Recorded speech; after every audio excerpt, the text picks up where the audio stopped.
welcome to the Gangcast, aka the Games and Not Games podcast. I'm Janet Garcia, and joining me as always is Isaiah Smith. Hello, and Happy New Year. Welcome to the future. It's our first recording of the new year, and for that reason, it's another holiday special, which I've now retroactively dubbed last episode is also a holiday special. Yeah. So what that means is it won't be the traditional games section, not game section. Instead, we're going to do a 2024 section and then a 2025 section. 2024 will be shout outs. 2025 will be resolutions. And then next week, well, not next week because next week is my birthday, so we'll be off again. But then after that, we'll go back to our normal games, not games format. But I also want to shout out that is episode 23 is our Michael Jordan episode. Hey, Isaiah, I didn't even realize that. Welcome in. Yeah. Are we trying to do the... I gotta stop. We'll get copyright strike. That was a version of the intro of the cinematic that would play in the 90s. Also, isn't it crazy to think of that? That was like 90s bull. That's 90s wild. is a long time ago. Yeah. Man, time, it keeps moving forward. Crazy stuff. Unfortunately, that is how it time doesn't works. Stop. For now. If you're watching the video version, we have a clean slate for the new year. Yep. AKA, I have a decoration idea that we weren't able to execute on because I had it 5 minutes ago. Yep. So I'm going with clean slate. This could also be our thing, though. Anything could be our thing. You know? It would almost be cool if, like, each episode we just add one permanent thing to the background. Yeah. But then that's... it's an idea. We're spitballing here on the fly. It's definitely an idea, but... yeah, I think that kind of would be cool. I think in a different setting that might be cooler than it is in this current setting.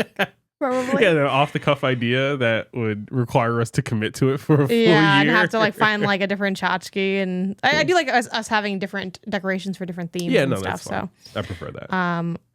All right, you ready to get into it? Let's talk 2024. 2024 shout outs. This was largely your idea. You felt like I love 2024 so much.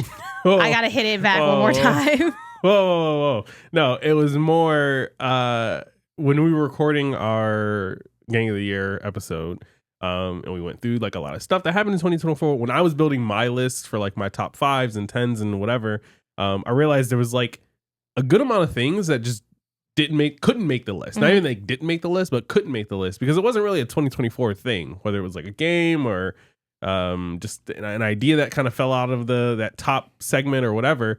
So it's like, you know what? Before we fully move into 2025, let's give 2024 its last little hurrah of things that we experienced. Maybe older things that we got for the first time in 2024 or played for the first time or watched for the first time or whatever it is. And just, put it to bed. Give it a nice little time to shout it out. A kiss on the forehead and a tuck at night. Exactly that. A little kiss on the forehead and a tuck into bed for the long sleep of history. That's beautiful. Yeah, thank you. All right, let's start with our we've dubbed this final words, which I think is actually really funny. These are like the last 2024 gaming things we're going to shout out. Now, obviously, some games we might play in 2025 might be 2024 games and so on. But this is kind of the idea of like the last things we were getting into at the end of the year. So we have this in two sections. We have games I loved a lot and games I never got to. I guess let's start with games I loved a lot. Almost all of these I've talked about on the show. And I think in the future, I'm sure I would have talked about all of these on the show. But like because we started the show partway through the year, I never got to talk about Lethal Company. Man, oh, yeah. What a fun time Lethal Company was. Yeah, you really like that. Yeah. Oh, gosh, I think I did get into that. Technically this past calendar year was when I played it. I also played a bit of Content Warning, which is like a Lethal Company. Like, Lethal Company, it was so fun. Like, it is just, and I don't think we ever played together, right? No. It's just like, and now we can't because we like melded the PCs. That was like the problem. You walk around, you're on your little in-game voice comm, and you're just looking for stuff to sell. And then you go back to your ship, and that's the whole game. And what's fun about it is there's, monsters and things that go bump in the night and all of that. And as you can like also learn info about them. Like I forgot if you start the scanner or you can get the scanner, but you can like have a scanner and then gain info about them. And then you can also just gain info from like trial and error. Like, ooh, what if I stand still? Actually, No, that doesn't help. Or it does actually. Like they don't, hear you if you're standing still, or they, follow the lights so you can, you learn different things about their behaviors, and that aspect's fun. Yeah, and you're getting stuff for the big machine that is the Lethal Company. It is such like a game of this era in so many ways. Yeah, and it's just a good time. Like I feel like it's really fun to just explore and come up on like, oh my god, I found this giant screw and it's $30 worth, but I gotta carry it because it needs 2 hands to carry, so someone else has to like have my back, and then people will die and you don't know what's going on. It's just good, chill drama and fun, and there's like dumb things you can upgrade to. You know how I play games, so when I played this game with Remap, I was like, we have to get the they had like cosmetics that you can get for inside your ship. There's things you can get that are useful in the game, like flashlights or different like bombs and stuff. But there's also things you can get that are not useful in the game, and I'm like, I think we really need these unuseful items. So just for the vibes, like for just the, for the vibes, for the yeah, just for the vibes of those like the 90 seconds where you're in the ship before you leave. That's it. That's all it's for. Gotcha. It includes things like the romantic table, which we don't see images for this either. And we're like, what's this romantic table? And then when we got it, we're like, this is a pretty romantic table. It had like little candles and like a heart in the center. We also got like a jack-o'-lantern. And like any other cosmetic, sometimes they have like light interactivity, so you can like walk up to it and like interact with it, and it goes like haha or whatever, it's a jack-o'-lantern. And it's like, yeah, this is all. And then we like we also got a pet goldfish, so we put like the goldfish and the jack-o'-lantern at the table, like they were on a romantic date together. Yeah, it was great. Yeah. It was really fun. Yeah, and it's like that's the kind of vibes I bring to the function. So that was a fun one. What's one of yours? I guess we can kind of go semi back and forth. For me, I'm gonna go with probably Yakuza Like a Dragon. This is a game I played early in the year in anticipation of playing Like a Dragon Infinite Wealth, but never got to Infinite Wealth. We'll get to that in a little bit. But Yakuza Like a Dragon, meeting Ichiban and the crew, and his whole story, and talking with you about like the business mini game and all the just like wacky I don't know, almost like just cartoon types of situations that these characters get into, meeting the cast and characters, and leveling up. And how many times throughout the year do we say I feel my stats going up? Like stats going up. Yeah, so much of this game just kind of like seeped its way into our day-to-day. Especially when I was playing it and in the living room, taking over the couch, taking over the TV. You got a second playthrough for free just from me playing it. You got to see the difficulty spike, the infamous difficulty spike. Oh my gosh, yeah, that fight was so stupid. Why do you have like 3, 4? Because they're like, well, we made a really good game, and we thought, what if we like mess it up a little bit, just a little bit, just for fun, just to see what we can get away with.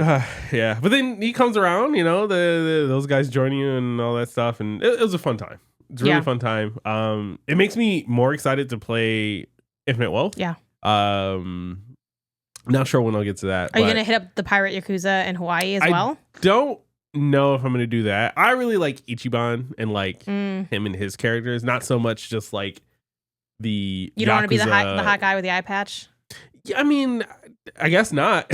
when you ask it like that, and my answer is no, I guess that means no. Okay, but what if I told you could customize what kind of eye patch he has? Like, does that do anything for you? I mean, that is enticing. That you can paint his nails in that game. Sure. Okay. Cool. Yeah. Give me character customization. That's all fine. I am more.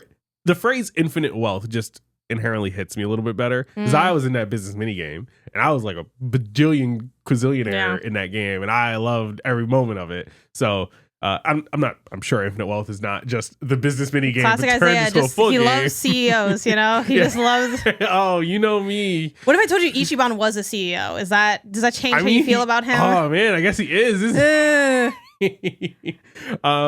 So yeah, I just want to play more of that, see where the story goes, see where the characters, what they do and how they grow, and who lives, who dies, what happens, and things like that. Yeah. So that was a sleeper, a not so sleeper hit for my 2024. Nice. Yeah, I like that one a lot too. And I think, did I technically finish it last year, 2023? I think you did, yeah. 2 years ago at this point. Yeah, because you were streaming What's the Name by this year. Yeah, Persona. I think I finished it just at the tail end of the year. So yeah, it was fun to see you finish it in like 1/8 of the time it took me to do it. It was still a lot. It was still like 80 hours. Yeah, it's a chunky boy. One of my other ones, kind of following what you played at the start of the year, Chances Sonar. I had finally finished that this year. I had started in 23, finished it in 24. Love the game so much that I'm like, look, it's not even the year that it came out in, and I'm still gonna finish it. That's like, wow, look at me, I'm a real gamer. Yeah, it's just a fun game about language, and like deciphering language, essentially.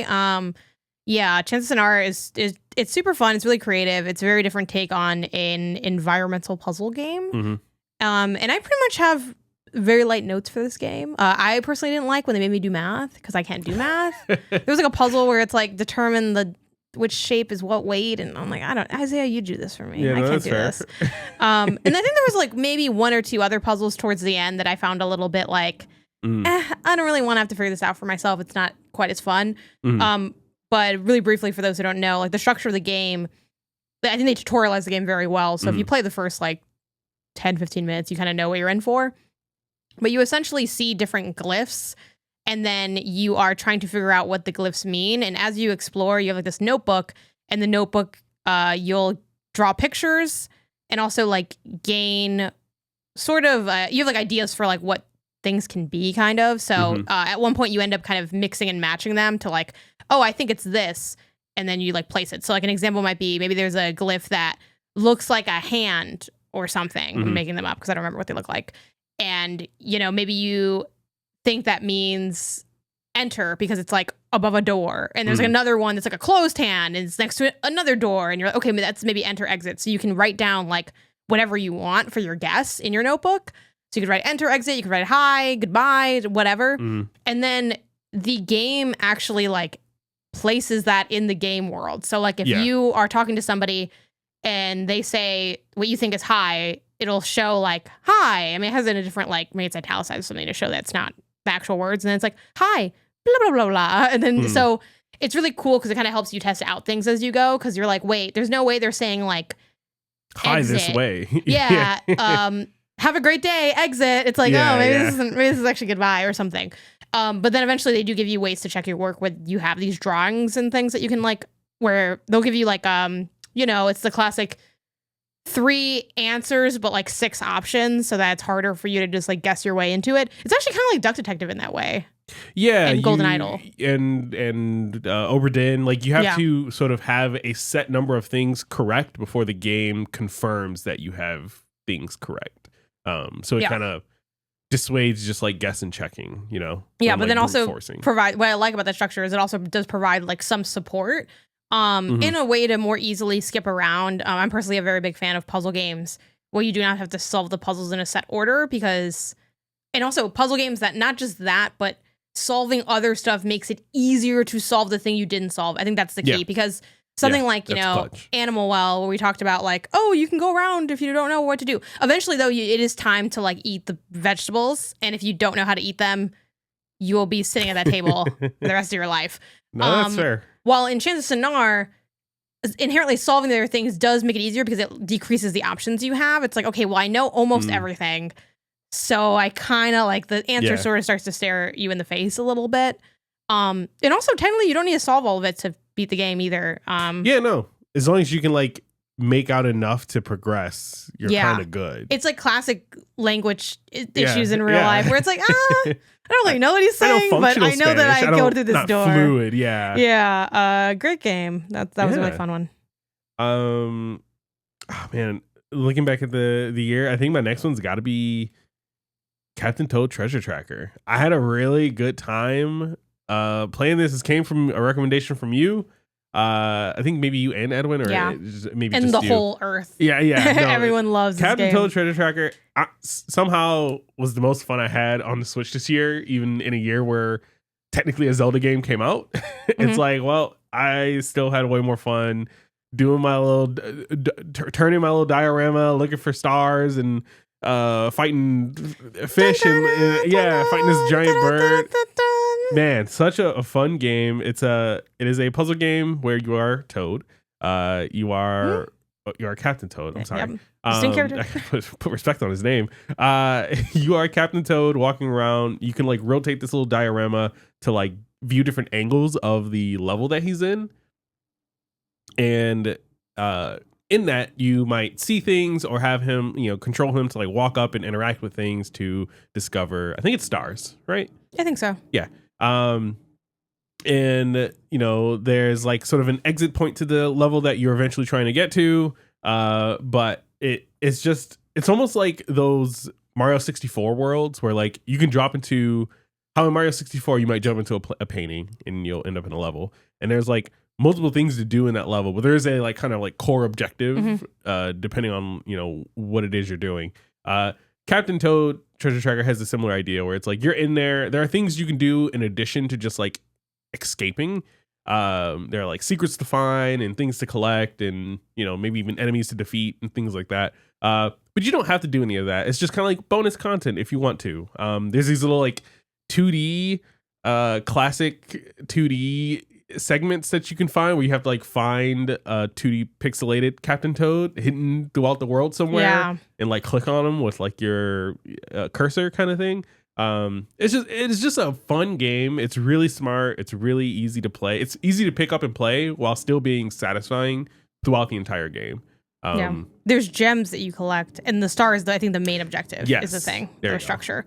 So, but you need, I think, a certain amount of stars or gems to. You need a certain amount of gems to progress, but it's not like you need to 100% each level to make progress. Yeah, that game's awesome. I'm glad you liked it. I was pretty confident you would. I feel like even if it's not a game someone's in love with, it's pretty inoffensively good. But I wasn't sure if you maybe would think it's like too simple and would be kind of underwhelmed by like, oh, like I don't know. Like, no, it was exactly what I needed. He's just a baby who walks around. Yeah. This big-headed dork just walking around. I think one key thing I want to mention, it's kind of implied, but like Captain Toad does not jump, and that's what makes the levels like hard or like that's where the challenge is, because he can't just like yeet around anywhere. So it's like he needs a ramp, and so like maybe a lot of the level construction is like finding how to traverse to higher areas or lower areas, because he can't drop. So it's like maybe you get him up high and then you drop him down on this angle or something like that. There's little enemies and stuff too where you can pick up, what are they, the turnips, and like throw them at things. I think so, yeah. He's great. He's got a big backpack. It's a fun guy. He's so great. I've been dying for Captain Toad Treasure Tracker 2. Like if that's a Switch 2 launch game, calling it now. Captain Toad Treasure Tracker 2. Like bring back we need to return to the era of console launches where one of the games that it launches with is a game that no one would play if it didn't launch with it. Even though that's not quite this, because Captain Toad is beloved. But Captain Toad is kind of in that like, he's higher than this, but he is in that Luigi's Mansion kind of area of like, if you know and love it, but if you don't, you're like, who cares? Like a little bit. So I think that would be a great launch game. So I would love for more Captain Toad in my life.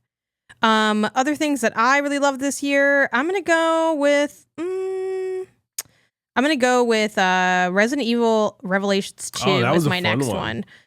I'm actually kind of shocked that I played this year because it feels like 1 million years ago since Michael came to our apartment. It was like right before we did the studio and set up Poor everything. Michael. It wasn't even right before. It was maybe like a good chunk before, like 2 months at least. It was like maybe 3 weeks. No. Because it was like in the summer. We'll look at the times afterwards, or if I have a chance to look at my phone, I'll get the times for that. But poor Michael came before we did the studio launch. If he had came to the studio, it would be very comfortable. Yeah. Instead, I'm like, okay, Michael, it's a small space. It's hot as fuck. We've exchanged maybe 3 dozen words between the two of us before this piece of content. Stream Hubert, May 27th. Yeah, it wasn't that far. Did this studio in like late June. Yeah. So it was like right after like all the SGF stuff. Yeah, we're like, okay, well, how can this never happen again? Because it was so hot. Yeah. Facts. But no, Michael's a trooper. He was there with my janky folding table, big chair. Yeah. Set up. 3 Elgato key lights at max settings. Oh, I forgot about that. But yeah, anyway, it was fun. Obviously, like hanging out with Michael and playing it with Michael was a good time. But this game is like low-key awesome. Resident Evil Revelations 2, it is such a 7 out of 10 that you love, like a 10 out of 10 type of game. And I'm not gonna lie, I could see someone like saying it's a 6 out of 10. I personally think it's like a 7 out of 10 game. I think it's a good game. But yeah, it's just classic co-op experience. It is like you're different players and you're going through like this Resident Evil story. And it's interesting in that like it is that classic co-op problem of like one person is like super can't do almost anything and then the other person's doing most of the combat. Yeah. So and that it breaks up in different contexts. Like there's I think it's like 2 women that you play as to start. Like I think so. Myra and somebody else, whatever, right? And then there's like a guy and a little girl. And I think those are the only characters you play as you're going through the story. And yeah, like one of the characters is like, I hate guns. So like she doesn't have a gun. And then so the other one, you know what I mean? So it's like, okay, so there's like one person that's going to be doing more of the action, which is kind of the only con of the game in the sense that like if you and me play it, if we had never played it, it's like, oh, well, one of us has like a more active role. Sure. But I do think it's great for what happened with me and Michael. Michael had played it a couple times already. And he was like, well, you'll do more of the action and I'll just be like hanging out. So if we played it together, I would probably do that. And then also you're better at shooting anyway. So whatever. But yeah, it's just a fun time. It also has some of that like RE4, that middle RE of like action where it's like you're like drop kicking people and stuff like that. It's not quite as crazy as RE4 seems to be, but it has like a little bit of that energy. And I think something about the way it's designed opens it up to a lot of co-op drama and nonsense. Yeah. It's like very much like at one point it's like there's like a blowtorch. It's like point it the right direction, like watch my 6, and it's like and then like someone walks into the fire by accident. Someone falls off a cliff dramatically. Someone gets caught. You gotta go punch the zombie to release them. And do a bunch of stuff. It's a very like goofy, kind of funny, dramatic time. And there's like a little bit of like light puzzles and stuff, and those are fun. Like I think it's just like a good ass time. Like I very much enjoy my time with Resident Evil Revelations 2. I would say this sounds a little dramatic of a what's the word? Recommendation, I guess, or like the way to couch it. But I think if you're someone that likes couch co-op, I think this is a must-play couch co-op game. Okay. Because let's be real, there's like 22 couch co-op games that you can even play. Like this should definitely be one of them. And yeah, like I think it's a really fun time. Yeah. I think you need to be playing this if you're into the couch co-op scene at all. It's super fun. I guess speaking of, for my last one, I'll give a shout out to Overcooked All You Can Eat 1 and 2. Obviously you played this game now like I don't know 3 or 4 times. This is what Michael is to RE Revelations 2. I am to Overcooked. Yeah. You wanted to play Overcooked with me, I don't know, for so long. You played it with Maggie.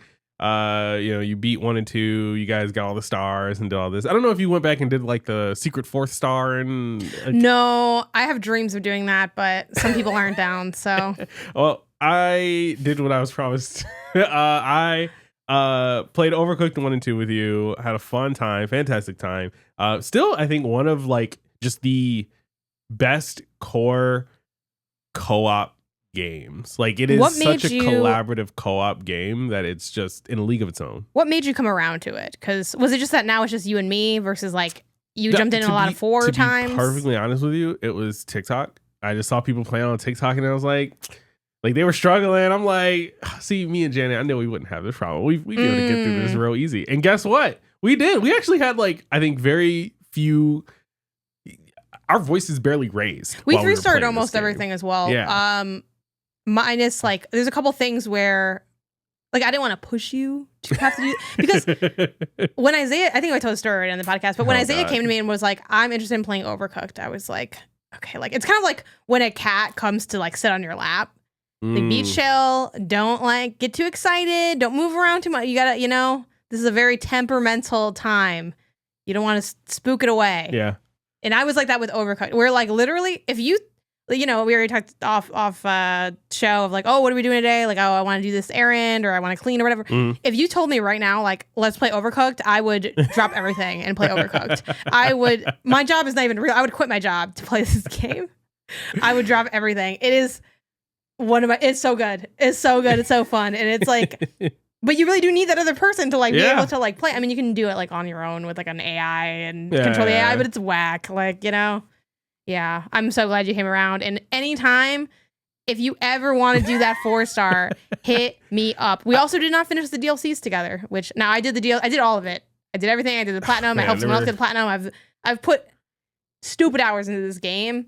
Do I have the platinum? Did we get me the platinum? I think we did. You're the second person to help get the platinum because I had Maggie get the platinum. You got the platinum. I got my own platinum. It's my third Overcooked platinum.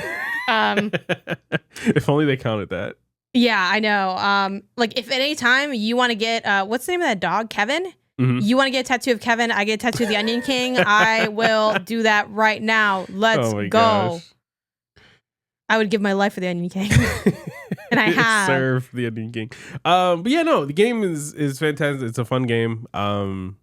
It's over, right? I think it like is almost like it's one of those like genre defining games where I feel like you see games now like the Ember or Moving Out or any of that, and you're like, oh yeah, it's like that Overcooked like kind of co-op game. Like it defined what that is, and I think it stands the test of time. Yeah. Still good. Obviously, Overcooked 2. This is my Dark Souls. Yeah. Overcooked 2 is an improvement over Overcooked 1, but Overcooked 1 is still like leaps and bounds better than like almost every other co-op game that I've played. Like it's just so good. Yeah, so good. So many good foods. The only note I have is like, give me a level editor. That would be crazy. That would be sweet. Overcooked Maker. Yeah.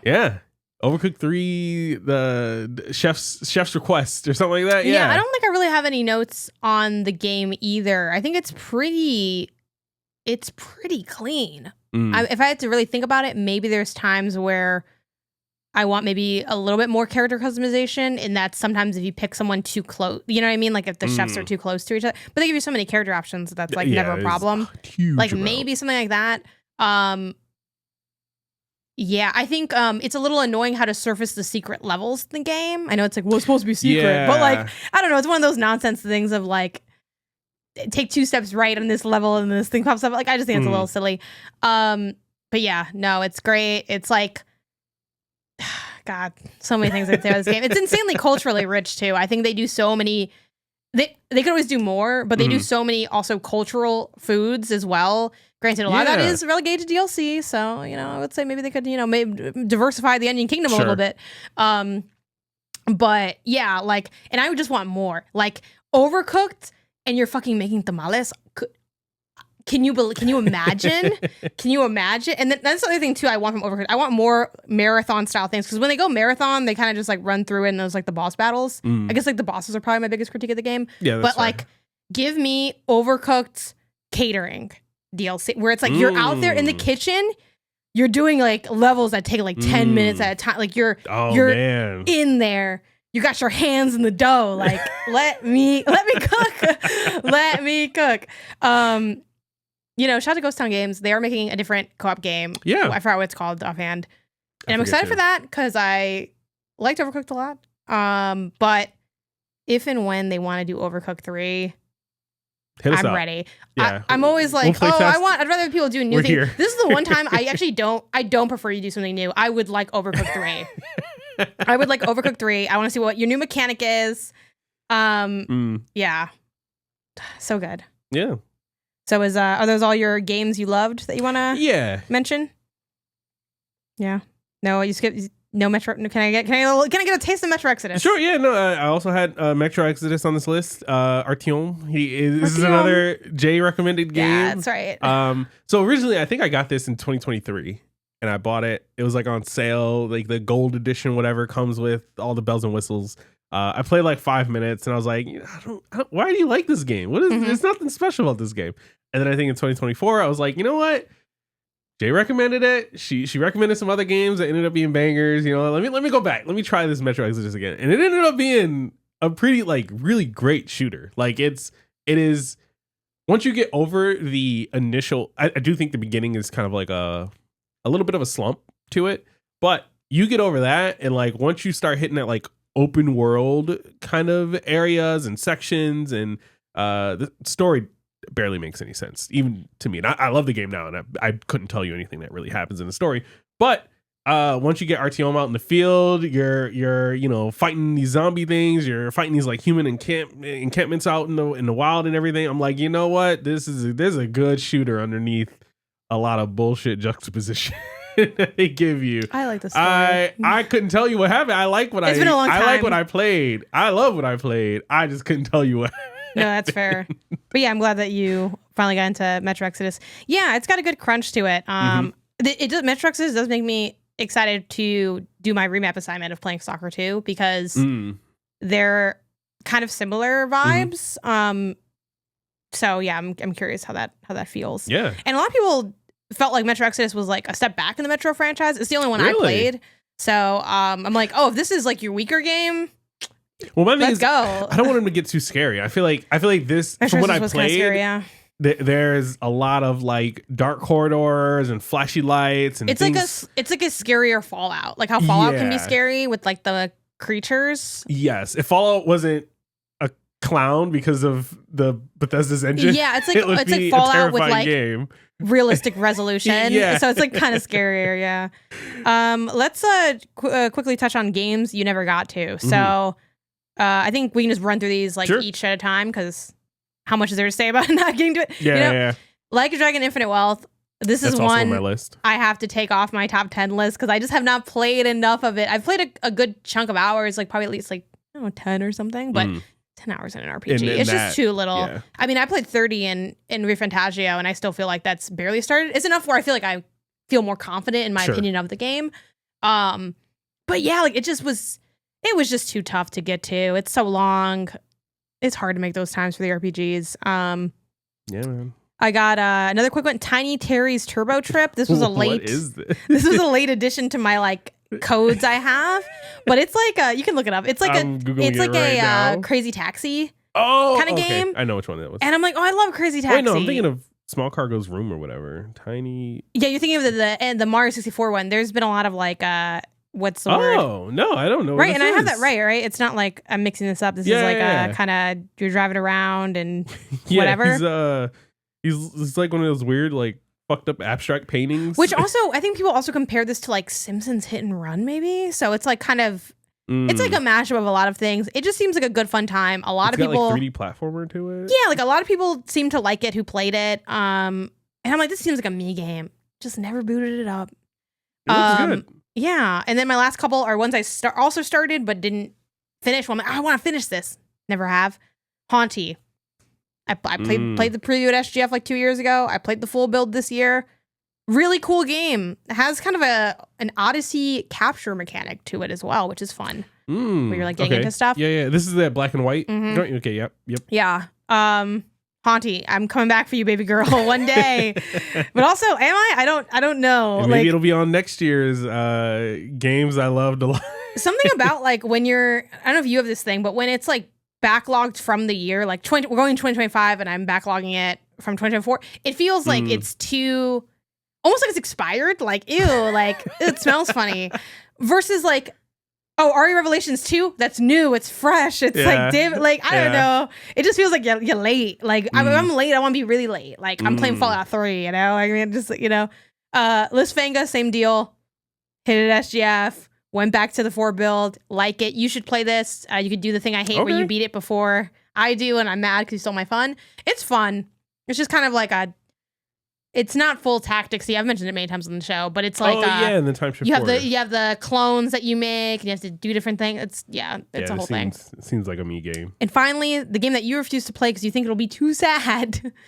Little Guardsman. I'm sorry. Papers, Please, but it's cute. Yeah, does this not queue up to be like one of the most heartbreaking games you can play this year? It's Papers, Please. It's like a cartoon style game. Does have a time shift mechanic as well.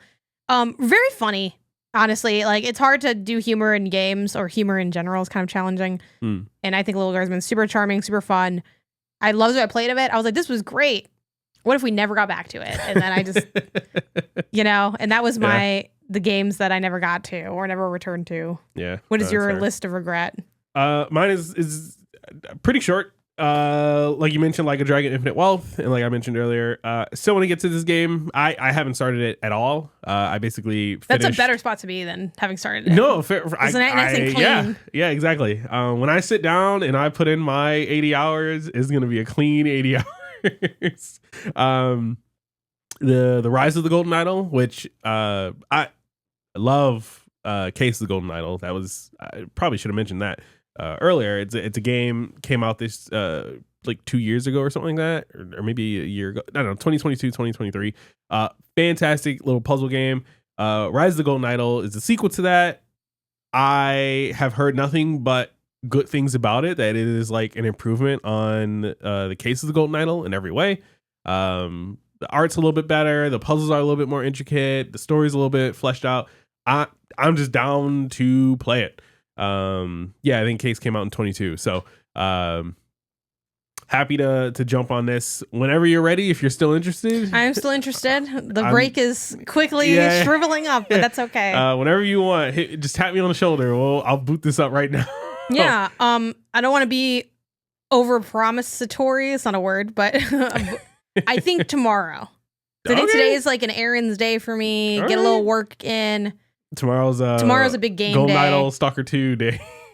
And finishing Arco. Oh man, you got maybe I can finish Arco tonight, but I also don't want to stay up late tonight, so we'll see. Because Arco, I'm so close, but also it's like, am I really that close, or am I like 6 hours away? So. I think you're pretty. I mean, I don't know. The game always just every section has felt longer than I think it's gonna be, so I'm like, I feel like this is like a whole day thing. But and your last one, my last one, Dragon Age: The Veilguard. We have it. I just haven't played it. I played played Dragon Age Origins. Love that. One of my favorite just like Western RPGs. So that fantasy sort of setting, everything's great. Played a little bit of Dragon Age 2. I actually might have finished Dragon Age 2. I don't fully remember, but I didn't play the third Dragon Age, which was like, I don't know, Dragon Age and the Black Guardsman or something like that. I forget what it's called. I'm sure you can look it up. But Inquisition.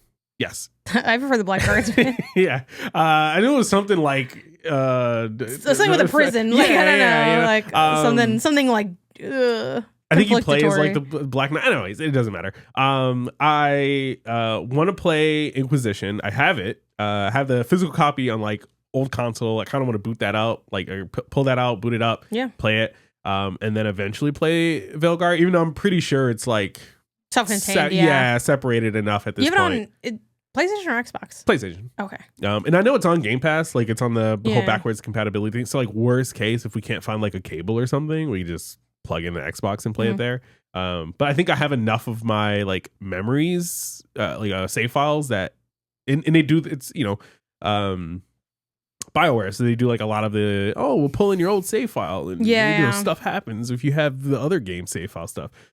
So we'll see when I get to it. Hopefully this year. I can imagine at some point this year. It'd be great. I think it's a fun time. People seem to like it. More for me, great. We'll see. Yeah, we'll see. We'll see. I liked it fine when I played of it, but it did not feel like, especially in like so many banger RPGs. I'm like, oh yeah, I was like, do I want to make time for you? I was like, ooh, I don't know. I would be surprised if I walk away from Veilguard the way I felt walking away from like Origins, but even if it's still good, like, hey, it's still a good RPG. It definitely, I will say, it was not bad. Like, I wasn't like, oh, this is ass. It was just like, oh yeah, like it's all right. And it's like, oh, like when you come back, I'm like, oh, like I'm really busy right now. Like, I was like, I feel like we had a good day together and we can kind of just see if I ever return. But yeah, it's magic. I like magic, so it's like cool. But then I'm like, there's a lot of places I can do magic at though. Maybe I'll come back here later. Yeah. But yeah, those were our final words of gaming in 2024. Yeah. Big moments of the year. I guess we'll kick it off with shout out to the last week we had the episode on the Gang of the Year, which the LA Galaxy Championship took that home. So hopefully you're not listening to these episodes out of order, because then spoilers for the end of that episode. So on that note, Galaxy season tickets. That was one of our big moments of the year. Yeah. First time buying season tickets to any sports team. I think the coming off of the Galaxy winning the MLS Cup, it seems like a fantastic time to get season tickets to a team. You know, everyone's going to be excited. The whole crowd's going to be there. Supposedly the stadium's getting like new seats. Hopefully they're better seats. We'll be unfarted seats. We'll be the first ones to fart in these seats. It'll be great. We'll own them. We'll place them. I think it'll be a fun time. We spent a good chunk of time checking out some of the food vendors and stuff like that. And we want to check out more, obviously, you know, throughout the season. The money. Exactly. Yes, but it is very expensive buying food at Make a me stadium. rich so I can start supporting the LA Galaxy further. Facts. I'm excited. Football is probably the first sport as a like spectator that I'm getting into. I played football growing up and played basketball in high school, rugby in high school, and you know, stuff like that. But never really followed like professional teams or professional sports to any degree. So it's fun to finally like plant my, you know, put my feet in the sand. Plant my flag, put my feet in the sand, and like say I'm here, I'm set up here. We're Which is funny because you actually hate putting your feet in the sand. I love putting my feet in the sand. I hate putting my feet in the sand and then water and then sand again. That's the terribleness. So you told me that if we walked on the beach right now, you'd be like, that was fun. Yeah, I like dry, hot sand. That feels great. But the sand clings to you. I thought you don't like that part. No. It clings to you when you're wet. Okay. And then you get sandy. That's the terrible. We'll go down to the beach right now, and you tell me how much. Let's stay on this one that you didn't already mention, but same thing. Shout out. It's exciting to also just like, because we are so homebody centric, to have like a standing activity / date, whatever you want to call it, of like, boom, this is something we know we're doing. Yeah, we're going out. We're getting some sun, yelling some yells, chanting some chants, doing our little dance. You know, it's like, it's good to have that baked in. And while you can obviously spend more money on like merch and food, which we probably will, there's no world where we're not going to buy another piece of merch this year. We're not going to buy a sandwich at some point. But it's also nice that it is like, we did the classic, like, let's just pay it in bulk and then just like whatever. Yeah. It's like, it's already paid for. See, it would feel more free if I didn't. I'm personally doing the like monthly save for the next year. That way, if we want to do next year, I can like, you know what I mean? So it could feel freer, but yes, it is. It's kind of taken care of. So it's like almost like signing up for the gym. It's like, boom, we paid for this social activity that we'll be doing. We're committed to doing it. We always have something on the calendar. It's just fun. Obviously, you know, again, it costs money, but it's like fun to have something fun consistently to look forward to. That's taken care of. It's a good time. I'm excited. Yeah. Also, I love being like, oh, look at me. I'm the clout of the season ticket. It's like we'll get to like go to those little there's like a season ticket day holder day or whatever where it's like, oh, like a special thing for our season. It's like, it reminds me of, let me know in the comments if you can relate. Back when I had AMC stubs and I went to the movies and they said, and a special thanks to you. And I was like, oh, I'm like, what's the word? For like, oh, look at me. I'm a real cinephile. I'm like really here, like out here supporting the arts. Like, you know, like when I get in line, I go in a separate golden line. That's sometimes low-key longer than the regular line. But, you know, it's like, oh, here I am. Like, excuse me. You know, it's just fun to have that little extra thing. I can't wait to get our whack water bottle they're giving us this year and put on the top of the the thing. But whatever they're giving me, I'm taking it. Yeah, no, for sure. I'm taking everything that's not nailed down. I'm like, I paid for the studio. Next up for big moments, creating the studio. Yeah, that was a lot of fun. Yeah, and it, honestly, I think it has been some of the best like return on investment. Yeah, in just the fact that like I think your streams look so much, not that they look like terrible or like, you know, like dog crap before or anything like that, but like I think it just looks so much better now. It's so much easier to get in and out of making content. It's easier to make content just from a like technical standpoint, whether you're streaming or doing like recording stuff. Just us having the space, the gear, the tech, the setup to just like make content, whether it's a show like this or one-off TikToks or whatever it is. I think it's such an improvement. Yeah, it's been awesome. Thank you for setting it up and you did like a lot of the main work for the studio. I know I was involved. I helped paint the little things or whatever.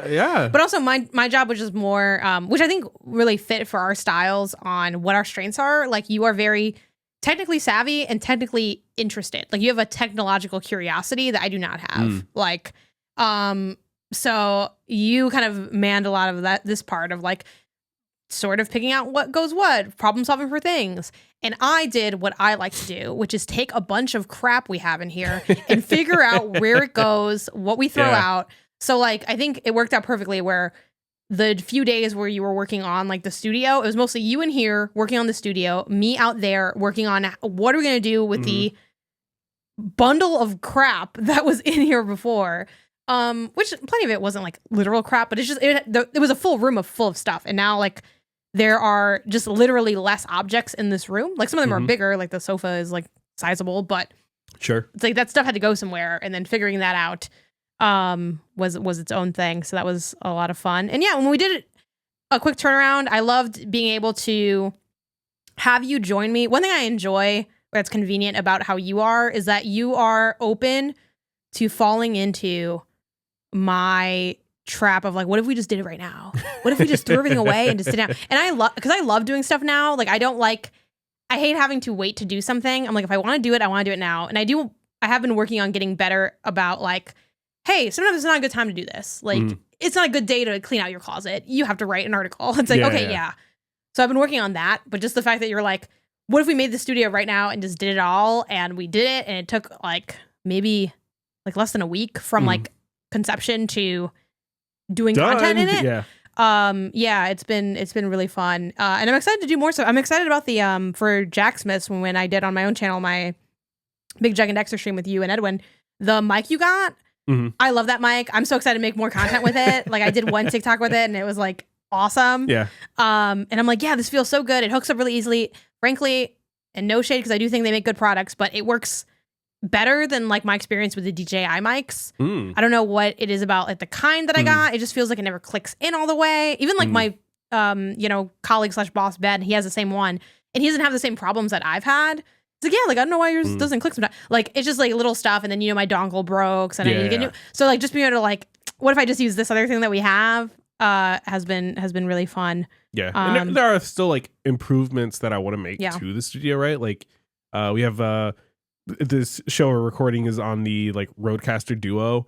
In retrospect, I think it might have made better sense to get the 4 mic input Rodecaster, but like those are incremental, expensive, but incremental things that we can improve over time. Like we don't need to do everything right out of the gate. And I think it shows that like, oh yeah, no, like what we have is a great foundation and we can just continue to improve it over time.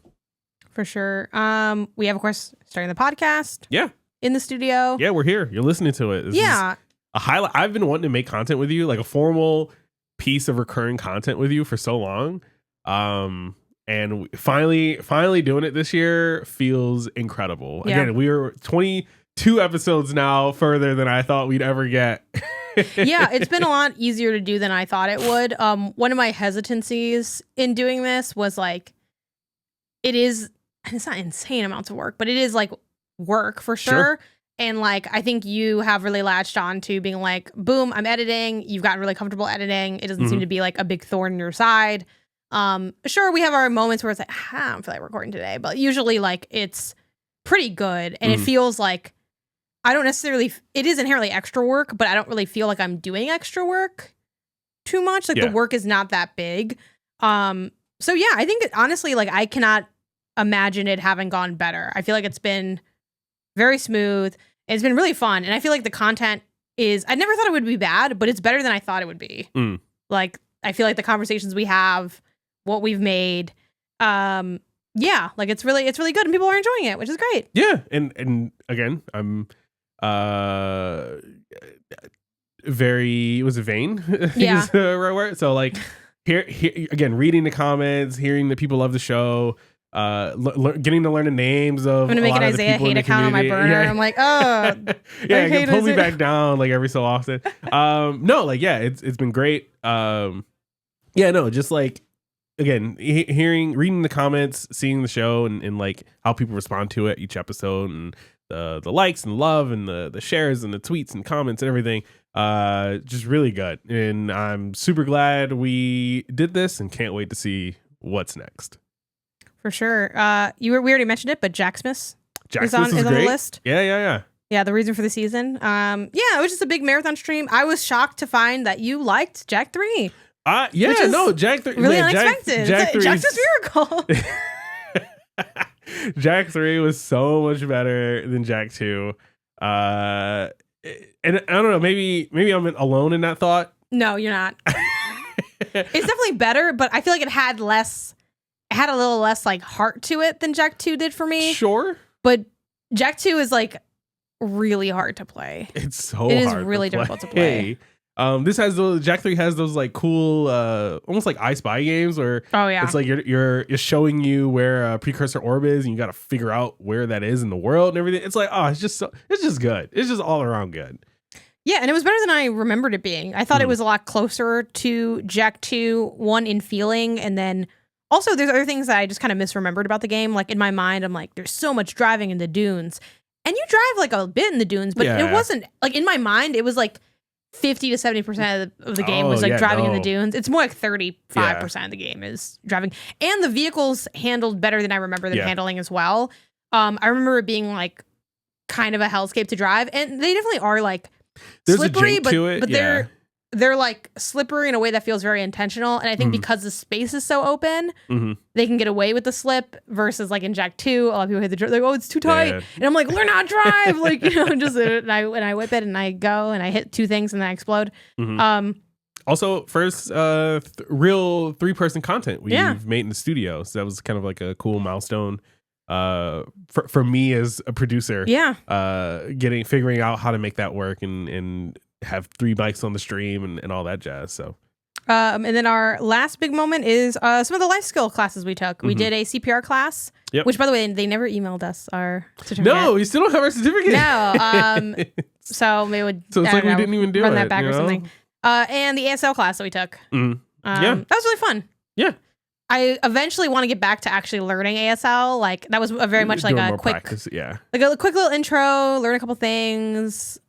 It was useful. It was fun. And it's something I've been wanting to do like literally for years and years. Like I think since I was in high school, I was like, it'd be really cool to like learn ASL, and I just never did it. Not that I've learned it, but like to take a class or like pursue it. And yeah, it was really cool to do. And it was fun to be like back in a class again. And it was kind of like you mentioned before, like how like something we have with the Galaxy games going into the new year. It's like it was nice to just like, every week we have this thing where it's like we're gonna go, and even though we're not talking, we are socializing with like people and meeting, seeing familiar faces every week and learning names. We're talking, but just not verbally. That's just true. Yeah, we're communicating. There we go. Yeah.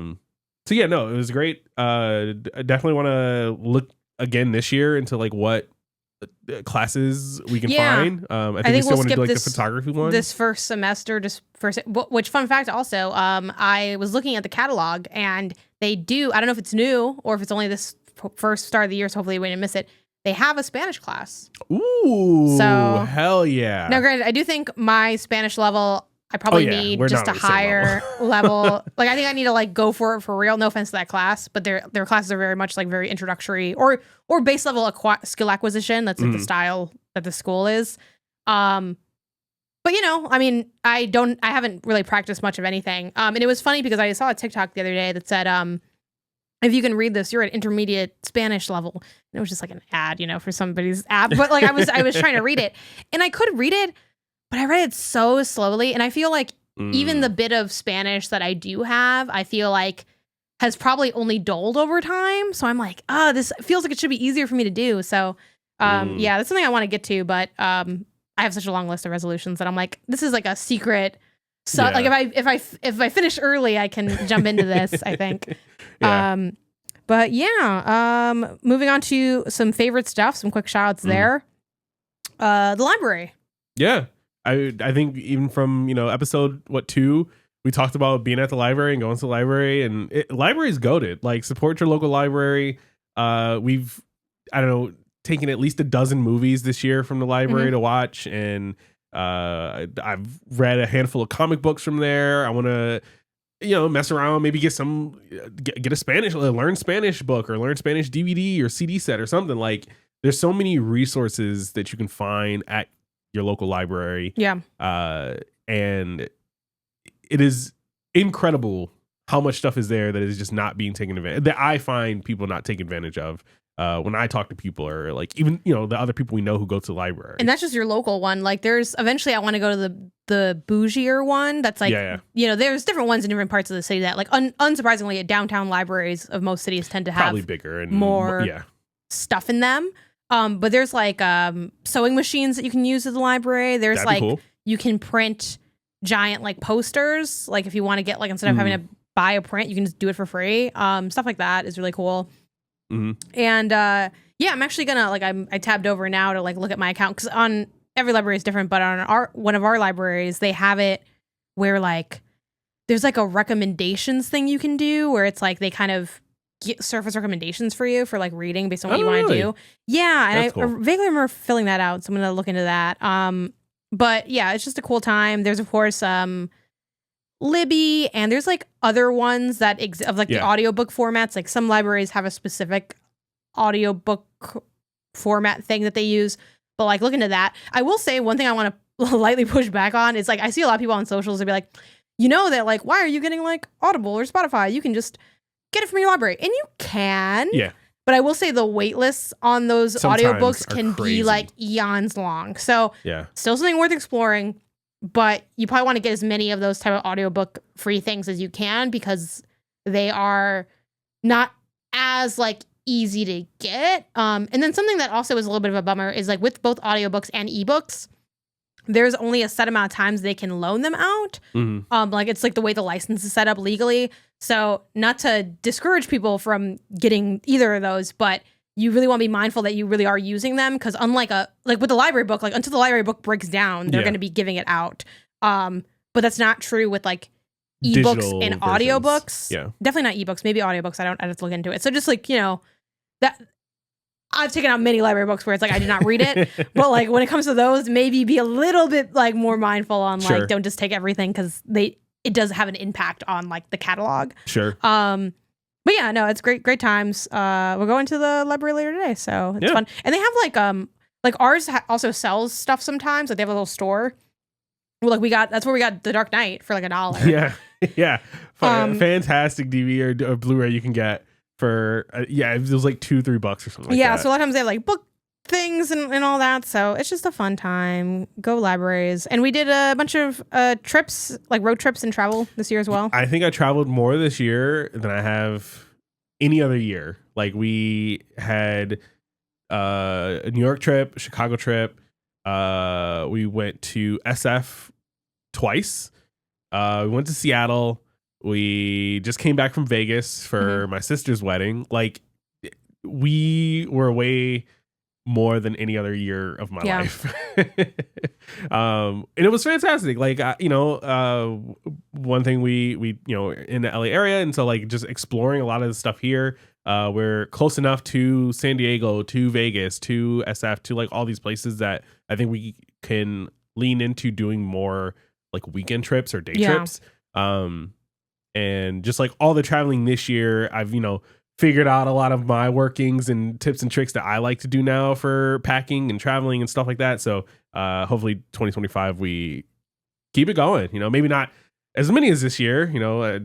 Hopefully there's a lot of weddings and things that are on the calendar already that we got to go to. But just more casual trips, I think, is something that was really great this year, and hopefully gets better next year. Yeah.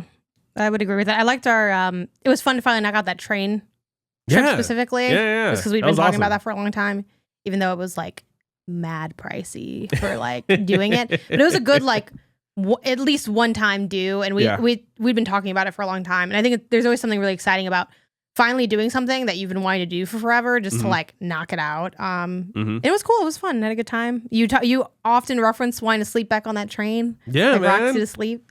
It was so good. Yeah, and it was nice to like have you experience what I experienced as a kid, because like that was my memory of being on the train. Like I was little and I was go and and it's like, oh, now you know what I'm talking about because you've done it too.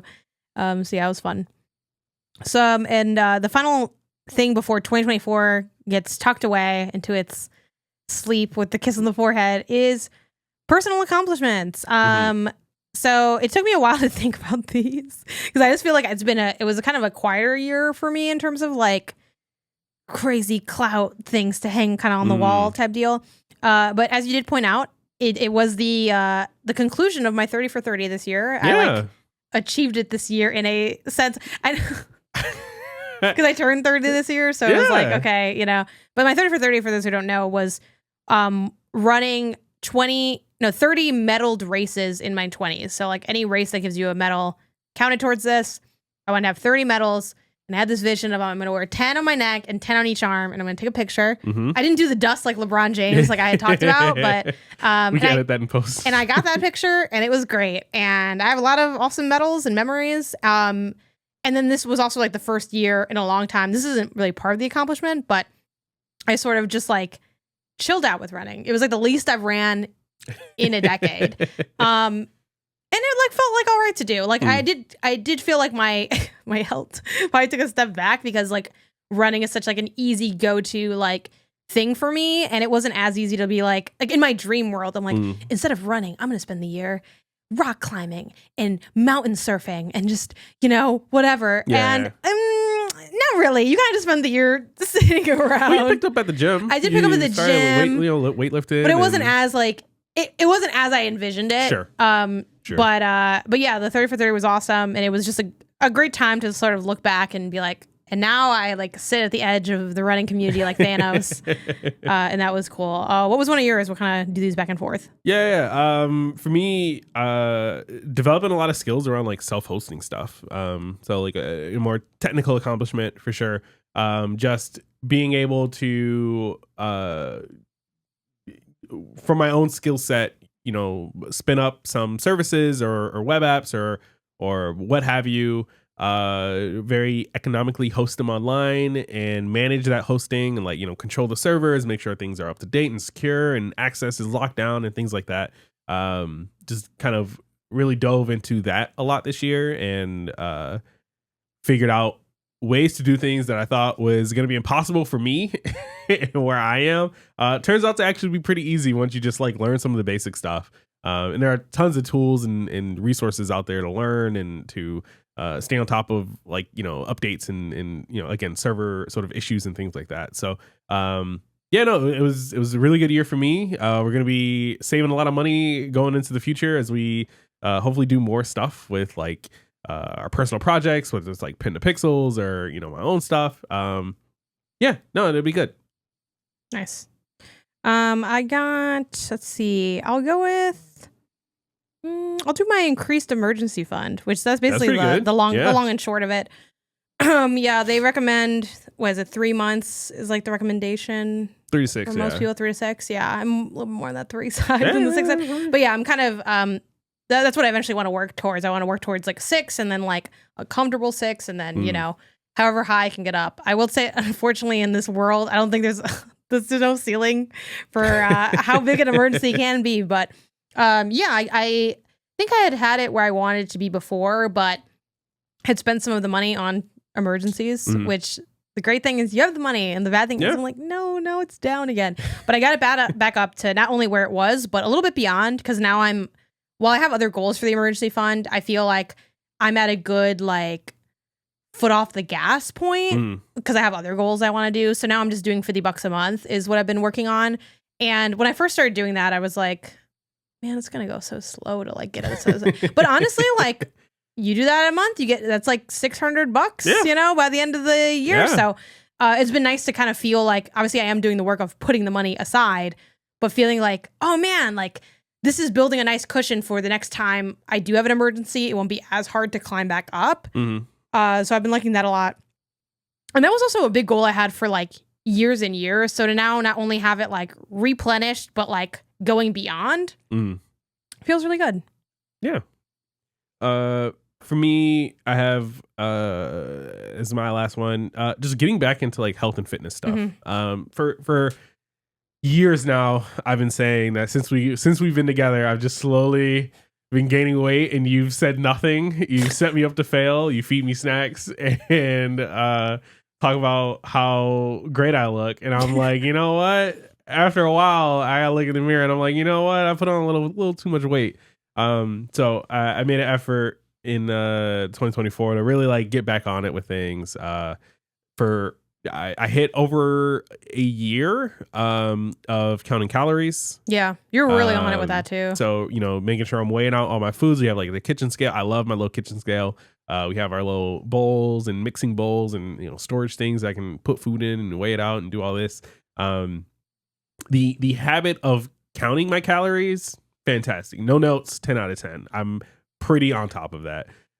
The act of limiting my calories, which is what I'm going to be more focusing on this year. So first it was like, okay, let's just record what it is we're eating, get in that habit, making sure we're accurate when we're recording. And now it's like, okay, well, let's get back. We started back running again this past year, and I got some running goals that I want for this year. Let's like now start to hone in on the calories I consume and limit that, and then we'll really be cooking with gas as far as like health and fitness and weight loss and things like that. Sweet. Yeah. I was looking at you guiltily because I made you fat. Yeah, I got nothing to say. Well, here's the thing. I was the disease. I'm hoping to also be part of the cure. Yeah, there you go. You got me running, so yes. you're already on top of it. You got yourself running. I just also run, so we can do that together. That's fair. But yeah, I mean, I don't love running as much as I love Overcooked, but I do love running a lot. So like, the idea of you potentially joining me in this hobby is like, that would be awesome, because I do prefer running with someone else generally. Like, I don't need to run next to somebody else, but just like, hey, we're going for our run. I'll meet you back here. And then we drive away if we go somewhere to, go. Like, I've just grown up training a lot like that. I like doing races with other people as well. Don't need to. I've done each alone, but it's always nicer to have like someone to talk to about like the training, and that you're like, whatever. Like, I've always liked doing that with my family. So it's like, oh man, like, yeah, welcome into the full. I'm like those, I feel like those parents that are like too into their kids' dreams, where they're like, oh God, yeah, I dreamed of a son who would build model ships with me, and it's happening, So I gotta feel like that person a little bit. I'll combine my last two, which is better piano year. This is like kind of vague, but I sort of fell off of piano in 2023. Like, I missed a lot of my lessons, and I just didn't make progress as quickly or easily as I did previous year. So this was like kind of a renaissance year for me, which was cool. It worked out pretty good. I was pretty consistent, and it's going decent. I still need to really work on really getting committed to the practicing times and being like, cool. Because unsurprisingly, I definitely see the difference of like, I've practiced this song quite a bit, and it's like, oh, it's coming out really good. Versus when I don't practice, it's like not so good. Especially as the songs get more complex. It's like, okay, now you really got to start trying to. You cannot just like, oh, give me 30 minutes and I'll just try to like whip this up real quick. So yeah, and then this was my Marie Kondo year where I read the book and I did the thing.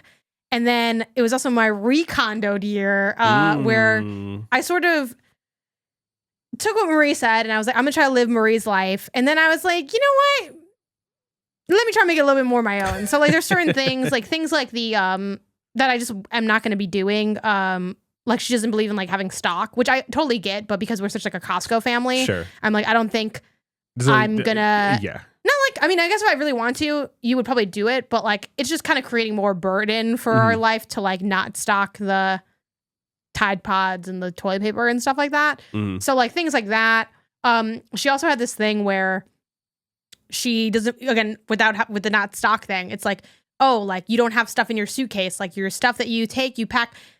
I like have such a hard time packing and it just doesn't work for me. So I'm like, actually, I am going to have like stuff that I basically only take on travel that's like in my suitcase. And then I just kind of have to pick of all my travel things, like of this bucket of travel items, which items am I taking with me on this particular trip? And I did feel that much easier. Like I feel like I packed for our Vegas trip, which granted was like a 2-day trip. Sure. But I feel like I packed for that so much faster and easier than I typically do. And I think a big part of that is just having like, this is my travel deodorant and my travel toothpaste and like all this other stuff. So yeah, and then the other thing I stopped doing that she does is she has like a certain way that she like rolls like socks and stuff that's like folded over to like preserve the sock more. I'm just balling them up now. I just started balling them up like a few weeks ago and I'm like, yep, it's faster for the laundry. It's easier. Yeah. It's chiller. So yeah, but I just went through a really big re-clean reorg of the whole apartment during the holiday break. Our bedroom's totally different. The living room's totally different. And And I feel really good about it. And I think it's really good. There's more things I want to work on within it, but it was a big like lift. I probably spent like, I don't know, I had to spend at least like 12 or 24 plus hours working on. Sure, in total, yeah. And getting it all done. So that felt like a really big personal accomplishment. And that's the end of our personal accomplishments. That's what we did. We give ourselves a pat on the head. We give 2024 a kiss on the forehead. Yeah. And we move on to lay to rest. 2025. All right, we're on to 2025. This is going to be the thing that we either look back on and we're like, yeah, I ate that, or we're going to look back on and be like, oh yeah, I wanted to do that. Or like, man, that didn't work. So depending on what kind of person you are, like mentally, you're late at a 50%. This is how you're getting into it. So yeah, we got some resolutions. We're going to go back and forth on naming these. These are most of our resolutions. There's obviously maybe some that we're not, getting into on the show that are extra granular. I know I have like, in my mind, I always have these stretch goal resolutions of like, because over the years, since you've known me, my resolution list has gotten shorter and shorter. Because when you first met me, I would have like 52 resolutions. It was crazy. And they were all like super intense too. It was like every day at noon, we're going to eat one apple. And then, but we're also going to learn how to like pick apples. And it's like, what's going on? So yeah, I've tried to make them a little bit more low key. Also acknowledging that like, hey, you can do stuff that's good that you didn't write down at the start of the year. Yeah. Like it's kind of, just live your life. Yeah. But what are you starting off with? And you broke yours up really cute into your games and not games. Yeah.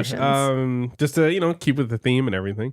One of my goals, game goal, is to launch a game on Steam this year. Please, finally, my most anticipated game of the year. Let's go.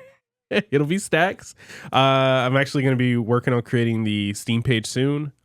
Just to start, gathering. Ooh, we can wish list that. Yay! And this is so exciting. Put up some promo for it, get feedback on things, and go from there. But yeah, I want to be a I guess self-published, but still like more formally published indie game dev this year. That'll be pretty cool. Hell yeah. I can't wait. I'm so excited for Stacks. I guess I'll mention my work one too, since that's kind of within your work life. I kind of have mine as like categories, and I just have like little lists of things. So for work, I want to revamp my Patreon, which has basically been like a set and forget kind of vibe. I've hit it up here and there with like, oh, here's my schedule, or here's the content.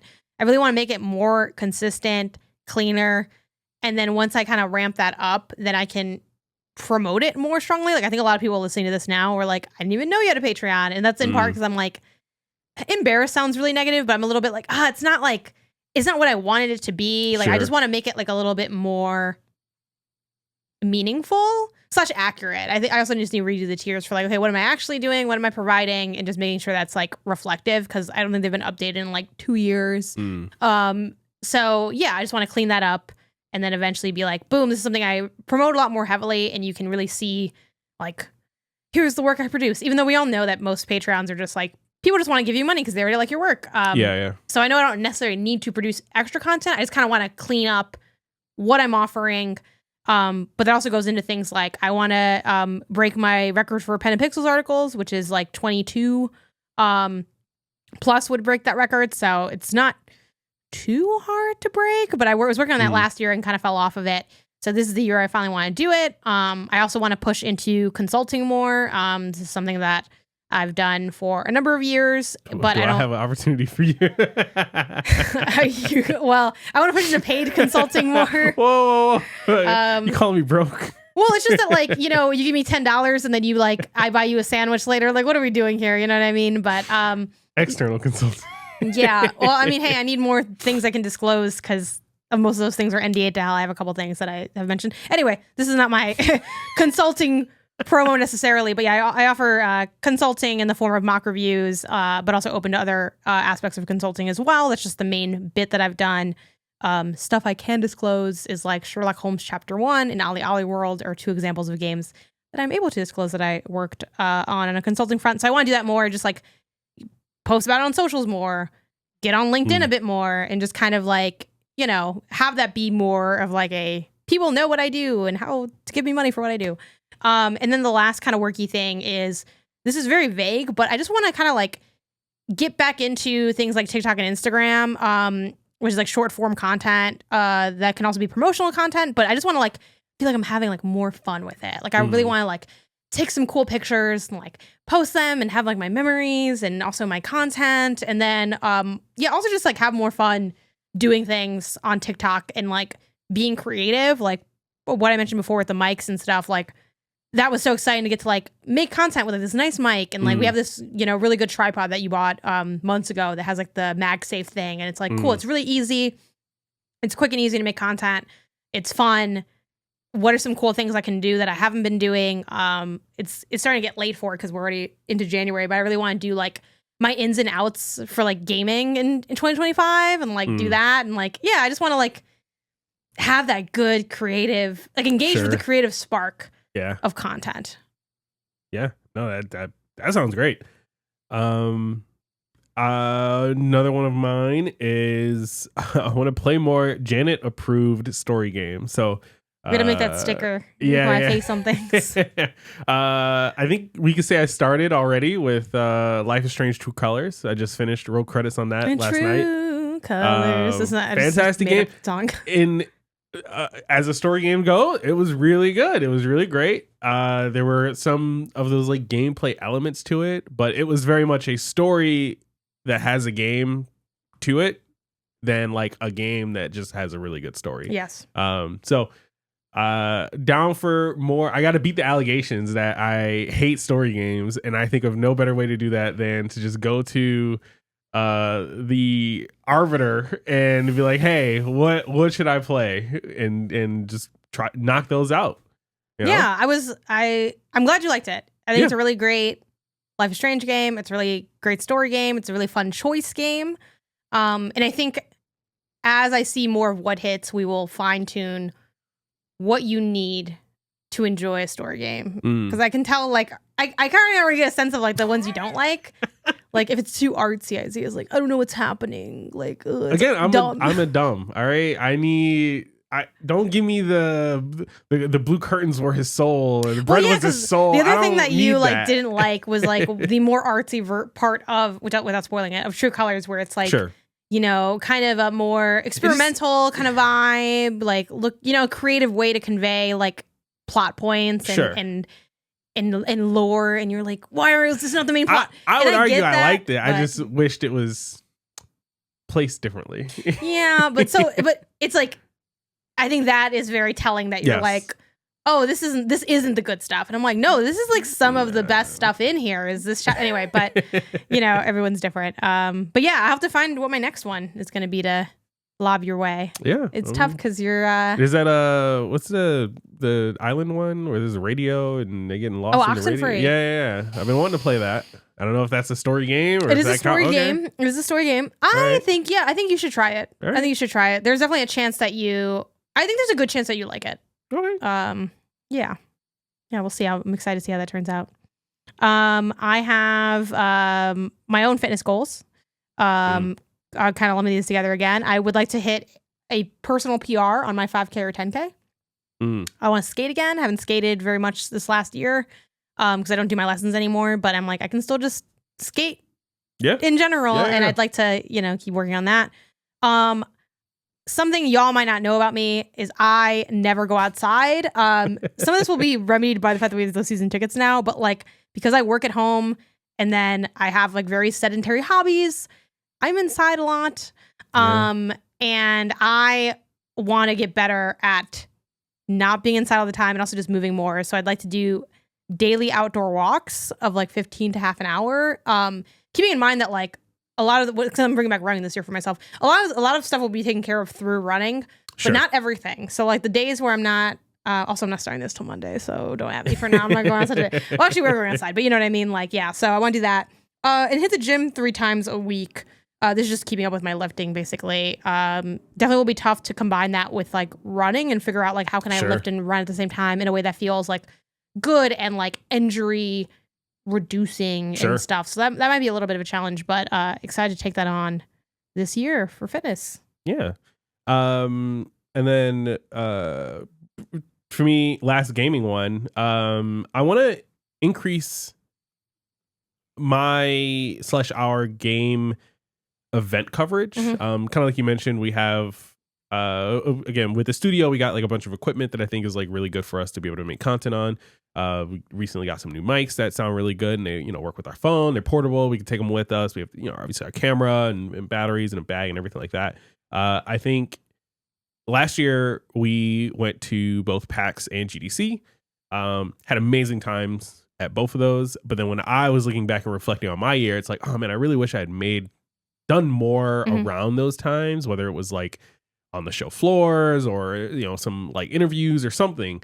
I really want to be on top of that a little bit more this year, right? I don't want to necessarily go full blown like journalist coverage or anything like that, but more content that fits me and like what I do. Like GDC I think is like a perfect event where it's like, yeah, it's gaming related, but it's like the developer side of games and not just like pure promotional marketing. It's like, oh no, like I can talk to like some of the engineers behind I don't know, a new upcoming game, or like some of the artists and talk about like, oh, like what are some of your like art pipelines? Like how'd you guys go from your conception to rendering? What's that looking like? Like asking and diving into a little bit more of the content side of these things without, like I said, going full journalism, like, oh, like when's the release day? When's the marketing? When's the, stuff like that. A bit more of a my spin on like these gaming events. And now that we have the equipment to do that, I want to try and focus on doing some more of that. Yeah. I think that'd be fun. That'd be cool. I last second half made a gaming goal because I've been working on this. This is going to be part of my ins and outs video when I make it. But I want to work on being more on it with finishing what I want to. There are kind of going back to what we talked about before. Like there are games where it's like, oh, I like this. I want to get back to it. You don't have to get back to it if you just do it now, which is also kind of a theme of my life. Like one thing I've learned is like, with bullet journaling, you write down what you got to do, and that's fine and dandy. But there are some things where it's like, instead of writing down that you have to do this, you could just do it right now, and then you don't have to write down because you already did it. Yeah, so just knock it out. Yeah. So yeah, I think I just need to be a little bit more. It's never gonna be perfect, but a little more committal of. I'm gonna look into how I'm gonna approach this, but my light idea right now is, if it came out in that month, you like beat it in that month, essentially, with like some exception, like if it comes at 15th or 20th, maybe like within a 30-day, but like almost like at that point, 30 for yeah, kind of like that, kind of like a net 30 for the game. Now, obviously, there are some exceptions. Like I could see GTA 6 comes out, that's probably gonna take more than 30 days to finish. Yeah, no, but like there needs to be a system because so much is always coming out. Like I just need to figure out like how are we honing in and being like, I'm gonna finish this right now, and knocking it out, or I'm not gonna finish it. And we're gonna let it go. Yeah. Like let go of the things that are you gotta let go, because or else it's like, no, I'm still eating it. It's all cold and stuff. Yeah. Like, no, don't take it away yet. It's like then you look back and you're like, I don't know. I kind of finished some stuff I liked, and then I finished some stuff I didn't like, and then I forgot stuff I did like. I feel like it's a little too jumbled. I want to bring structure and commitment and organization to my gaming life. Yeah, no, that's a really good one. For me, one thing I want to launch this year is the new Games and Not Games show. So we have the Gangcast now, obviously. You guys are listening to it. Thank you. But one thing I've been wanting to do for a while, because I've really gotten into them over the past, like, I don't know, 2 years or so, is like a trivia show, right? Don't have a title or anything for it, probably do something funky. But like some sort of trivia show where you guys as the audience or whoever can maybe play along. It'd be even great if I could figure out a way to do stuff where you could like play along even after the fact, like with the VOD. Some element of design still needs to go into it. But I have ideas. I've been wanting to do this for a while. It doesn't need to be a forever like evergreen show. It could be like a season, like, oh, we're just doing 6 episodes or something of it, and like we'll keep going from there or something. So definitely something I want to explore and come out with this year to some capacity. I did really like our one gamified episode that we did. That was the gamified fun. Episode was really good. I thought it was really fun. People seem to really enjoy it, and so I think there's something there. All right, next up I got the big one, the one everyone's been waiting for. Getting my driver's license. I got my driver's license. Yeah. Like we always talked about and drove through the suburbs. Yeah. The copyright. Yeah. If you don't think I'm playing the fuck out of that song, it's like, granted, this is written by like a 16-year-old girl. I mean, she's old now. She's like 22 or 1 or whatever. But yeah, I'm going to finally get my driver's license. And I do have a tendency to have a negative attitude about driving. And I think I still have logically, I definitely still have the fears and concerns that I've been had of I don't have any depth perception. I'm going to kill everybody. I'm going to kill myself. That's basically the main thing. This is the holy trinity of negative thoughts is I'm going to kill everybody. I'm going to kill myself. And I don't know where things are. I don't have any depth perception. And the depth perception kind of feeds into everyone else dying. So there you go. Logistically, I still kind of think those things, but this year I have kind of, and it's funny because the year just started, but I feel like I've shifted my focus to I am excited about everything else I can do, because what really brought this about, besides the fact that you're like, yeah, you should get around to this at some point. I'm like, yeah, I gotta do this at some point, and time keeps going, and it's like I should get to this. But I was looking at other things I want to do. Like I want to, relearn how to ride a bike. They say you never forget. Bet we're gonna test that for real, because I think I have forgotten. I want to learn how to swim, and there's so many things I want to do where it's like, and you have been plenty supportive of the fact that I can't drive. You've never been like, I'm not going to do that. If you want to do that, you should learn how to drive. Like you've never said it to me. I've never got that sense from you.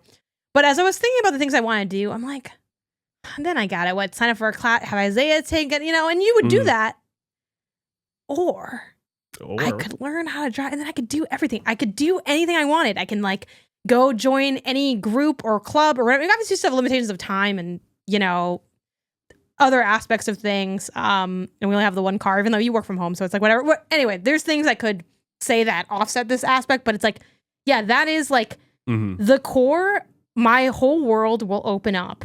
Yeah. If I can learn how to drive. So I'm like, you know what? It's time. We're going to do it. And I've kind of, again, I still have a lot of negative feelings and thoughts and fears, but I think I have more so shifted into being excited for what this can provide me, with a little side of something that I do sometimes to get myself to do stuff that I don't want to do, that I don't believe in, is I just do it kind of out of spite. So it's like, I'm going to do the driving lessons, and I don't really know how it's going to shake out. Like the goal is to get the license. With the license as a dub, cool. And I do think I'll be able to get that, so that'll be cool. But worst case scenario, I can't drive for shit. I'm fucking horrible at it. I can never get a license. I work really hard and I fail. I can be like, boom, I fucking told you guys so. So there's no bad thing, because like worst case scenario, I can throw it in everyone's face that I wasn't able to do it. Best case scenario, I get the license. So it's like, I feel like either way we're up. Like, you know what I mean? Like, there's a silver lining either way it goes. Yeah, because that's kind of how I get myself to do stuff that I don't really believe in. Because there's a lot of like ideas you have where I'm like, I don't know if it's going to work. And you're like, you should try it. And I'm like, you know what? Fine. Since you think you know everything, let me go do it. And then usually you're right anyway. So then it's like, okay, yeah, great. And I have a new solution or a new way to do something. I have shifted into the pursuing the license out of spite and out of hope. That's like the spite and hope is going to, it's the dual lightsaber that I'm going to spin around, even though don't worry about what happened at Darth Maul, because, maybe not so much. But yes, this is the year. We're doing it. We're putting the pedal to the metal. No. Also, a bad start. No pedal to there's LA traffic here. There is never pedal to the metal. Way, okay? I'm slapping the baby on board sticker to the back of our car. The baby is me, and I'm going. Yeah, I am very excited. I think, but like you go first though. Like don't worry, you go around. Go around. It is gonna be a very exciting time. I feel like I'm gonna be like a parent watching the kid like drive for the first time when you do your first errand or something after getting your license. It's just like, all right, make sure your location's on and your seatbelt's buckled, and you're driving safe. Be sure you stop at the red light. Look both ways. Yeah, it's gonna be crazy, but yeah. Watch out, LA. There's a new boss on the street. I can't wait. Good.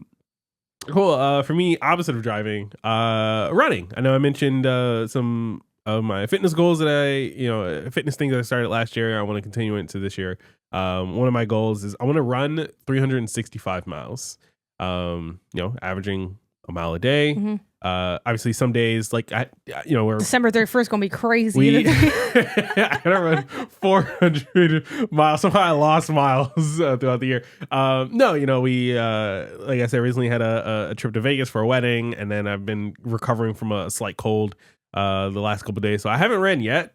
But the beauty is that this is a yearly goal. It is not a 30 miles every month goal or 7 miles every week goal. It's just by the end of the year, averaging out, I think I'm more than capable to hit the 365. Even if, in my head, it's like worst case, if I just do a mile out, mile back, I can do that in half the year. You know what I mean? Like there's enough time at any point to make it up and kind of keep it going. So yeah, it's actually, it's funny. It's more miles than I thought it was, because I was like, well, how much is that over the 12 months? That's 30 miles a month. So yeah, that's definitely something. It's a bit, but it's not insane. Yeah, like, no, it's not too it is high. a goal that, as long as you are consistent to it, I think is super achievable. You know what I mean? As long as I don't fall off, as long as I don't give up, I think if I just keep with it, even doing, like I said, like a mile out, mile back minimum on my lower end kind of days, totally can reach it. On Nike Run Club, I forgot how I got this guy, but I added this like very random guy, maybe from like an old video game Facebook group or something. I don't know this guy. There's no way to talk to people on Nike Run Club. There's no comment section. There's nothing. So I have nothing on this person. His name is Paul. Shout out to Paul. Paul is like the craziest runner I've ever followed on here. He is like always, he is at the, I should never have added him. I should just delete him, because he's at the top of the, it is January 4th and this man has 17.74 miles already ran. Jeez. Like, and he's like, he has not begun to put in the work. This is off season. He's like taking his, this is like, he's like, now. Oh, it's the holidays. Like something real quick. Yeah. Paul, if you're out there, shout out. Like, let me know. What are you about? You're about that action, apparently. But yeah, that's gonna be good. It's gonna be fun. I'll see you out there. It also gets really fun when you get those higher mileages too, where it's like, oh, this is like a couple, like 3 long runs. You can kind of knock this thing out. Yeah. Let's see. My last couple, I got hobbies, like a hobbies category. I want to keep working on piano. Tighten up the practicing times, all that. I want a scrapbook. I've never done a scrapbook in my whole life, actually. I've only done a couple photo albums, but I've never done a scrapbook. And I think it'd be fun to be able to like really, earlier this month, you were like, oh, I kind of want to look back on the year. Like, oh, what was this year? This was this year. It'll be nice to have like a book that we can do that with. Like, I'm very excited about that. Shout out to our friend Kelsey Lewin, who I got the idea from. Not that she invented scrapbooking, but like she like mentioned doing it, and I'm like, that looks really cool and really fun. I want to do that. Yeah. So hopefully, I actually end up doing that. And I just don't have like 3 pages of February and nothing else. Want to read again? Haven't really been reading.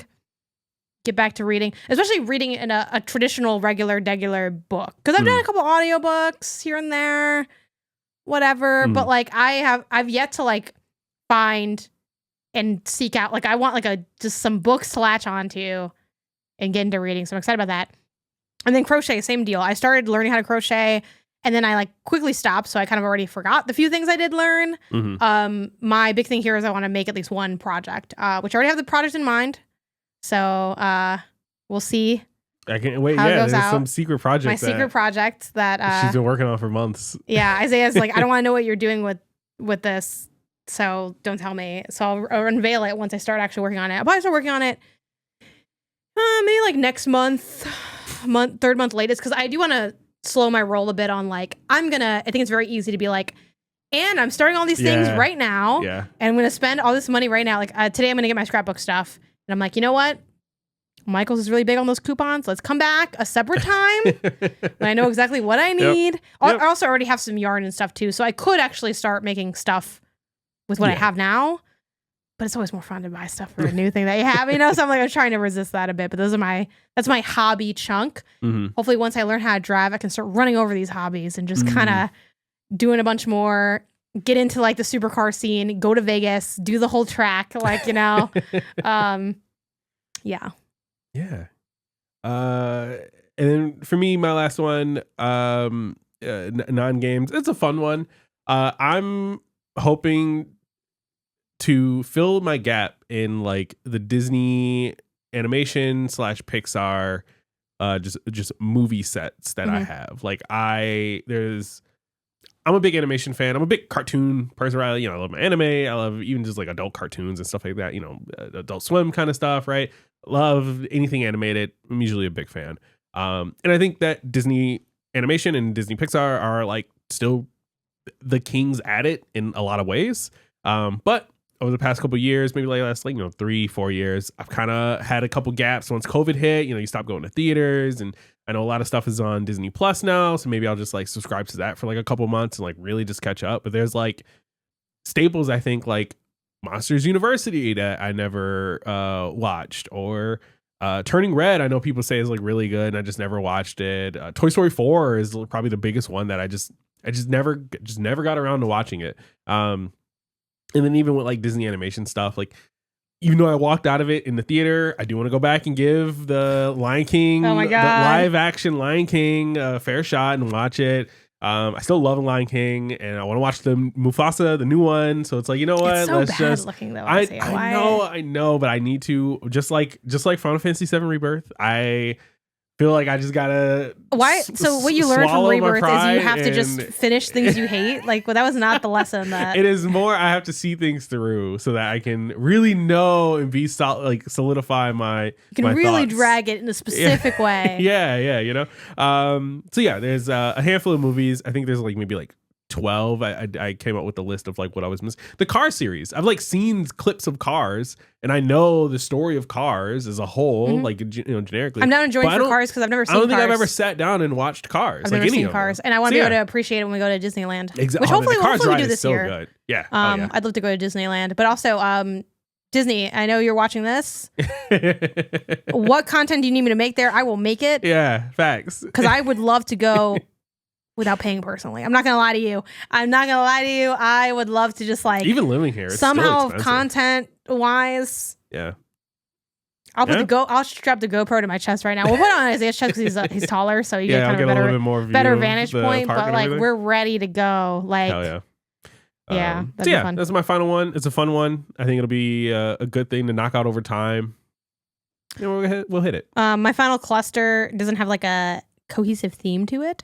I'll just go through those really quickly. I guess financially, I have this couched as regularly reach my thriving category in YNAB.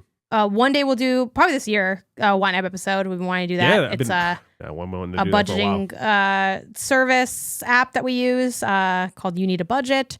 And it totally saved my life financially when I started it in 2020, maybe? I don't know if I started the year I met you or if it was later. It was pretty soon after. But you like put me onto it, and I was able to claw my way out of my credit card debt and beyond to great pastures. Yeah, like it's been awesome. It's like probably the greatest thing I have in my life that is a tool, isn't a person or a cat or anything. But yeah, basically like without making a long story short, you can have different like categories that you make, simple ones that you make, bills or like fun money or whatever. And, there's subcategories within that, like dining out. That's part of my fun money category, whatever, right? You can divide it however you want. I divide it using a bunch of different verbs like surviving, vibing, celebrating, like whatever. And thriving is like, unsurprisingly, a little bit lower because it's like, if you're really on it, like you got your bills paid, you got your money for eating out, you got your money for upcoming gifts. Now you're thriving. So they're kind of like more on that stretch goal kind of category. But there's also things that I really want to do in there. Like I put trips and adventures and stuff and vacations in thriving.